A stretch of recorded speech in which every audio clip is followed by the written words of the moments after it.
LeBron, just keep your eyes on LeBron in the corner. They're going to get it to him. As he lets go of the three, he just turns to his bench and says, yo, I got this. And as we show you this again, he's the only person on the floor not looking as this ball is there. You see his bench is reacting. Just take a look. As he takes the shot, everyone's eyes are on the ball except for LeBron, who never looks, and down it goes. LeBron James scored 26 on the night. I told you Deshaun Watson was there. He was taken in the action. But James Harden was not happy. And afterwards, he said this. We're just not good enough. You know, we don't obviously chemistry, talent-wise, just everything. And it was clear. I love this city. I literally done everything that I can. The situation is crazy. You know, it's something that I don't think can be fixed. So, yeah, thanks. And so that was that. The situation cannot be fixed. Here's Woj, Adrian Wojnarowski, our NBA insider extraordinaire. So what is the reaction around the league to James Harden finally saying out loud what we've sort of known all along he wanted? Well, Greeny, certainly this is an orchestrated attempt, you know, to push Houston to get a trade done sooner than later. And they've been discussing, you know, James Harden, you know, with the organization, with management, with ownership, you know, about continuing to look for a deal for him. And you've seen James Harden, listen, more than what he said in that news conference, I think his play recently has spoke even louder than that. You know, 4 straight games under 20 points. I mean, James Harden can roll out of bed in the morning and give you 30 and 10. He hasn't done that lately. Certainly, there's friction with his new teammates, with some of his new teammates in Houston. It's very clear to them, you know, that his mind is elsewhere right now. And so, you know, listen, I just think for the Rockets organization, they continue to try to find a deal that gets them maximum value for Harden, because you only get one chance to trade a player of this caliber. You've got to get back as much as you can.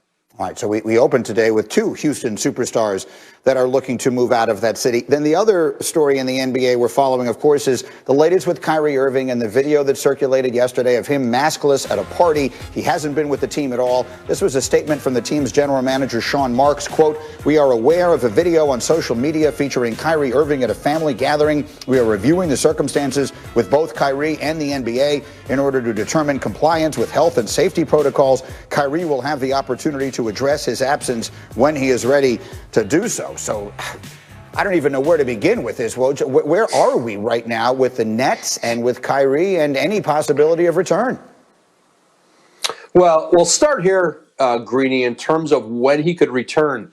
It's not up to Kyrie anymore. It's not up to the Nets. It's going to be up to the NBA. It's out of Kyrie's hands. Him just saying, I'd like to come back and play again, won't work, because as you saw with James Harden, when the league put him in quarantine after it was clear he had been at clubs, places that are not allowed right now under the COVID protocols. I think if this video is determined to be current, and there's no reason to believe it isn't right now, Kyrie Irving is going to have to sit. He's going to lose money if that's the case. And so, listen, this is an organization that is really waiting to hear from Kyrie Irving about when he wants to play again, about why specifically he's away. And, you know, I think there are still a lot of answers to be gathered, but you're not going to see Kyrie Irving on the floor, certainly in the next several days, probably not next week. Yeah, I think concerning is the operative word here. Woj, stay close. I'm going to come back to you a little bit later because there's a lot more I want to get to, but we're just getting started. Finds out that video that is surfacing could potentially be dangerous for not only his health, but others? Yeah, I think we're probably going to see some type of suspension for Kyrie, and it's based on that he's going to have to go into, you know, a quarantine process like James Harden had to go. The fortunate thing with Harden was that there was no games canceled. It was just postponed here. And I think with Kyrie, if the quarantine is 7 days or 10 days, whatever games are missed in there, that he will lose game pay, which is a little bit over $400,000. You know, the optics aren't great. You know, of course, you know, you have a Nets team playing last night, and you know he's on a Zoom call regarding something from a politics standpoint in New York City here. I'm trying to hold off on judgment until, Kyrie speaks. I think we probably owe him at least that benefit of the doubt. But, yeah, the optics are not great as far as with that video, what happened last night here. But, yeah, you're looking at, besides time he's missed, he will probably be forced to go into some type of quarantine process where likelihood is that he's going to be out 7 to 10 days. Bobby, you mentioned, James Harden a second ago.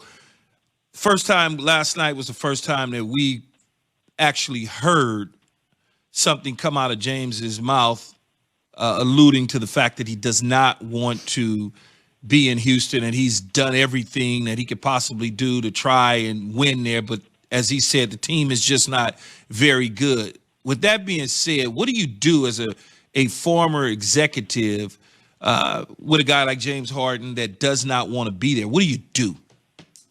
Yeah, I'm still holding off. I'm not holding off to the belief that Harden is going to change his mind, that he's going to want to stay there. I think that's long gone here. But I'm still holding off till past February 6th, when these roster restrictions are lifted on most of these players and the trade market really opens up. And I do think you probably do get to a point, if you're Houston, if you reevaluate as far as what your asking price is going to be. Instead of getting 90 cents on the dollar, and maybe you're going to have to get 75 cents on the dollar here. But yeah, I don't think we'll see James Harden in a uniform when when the trade deadline is in March 25th here. But I am still trying to play the patience game. But Harden, I think what you're seeing, guys, is that this Laker team, that exposed a lot of things here. They have not played well. He hasn't played well in the last 4 games. His free throw attempts are down, his points are down, his turnovers are up.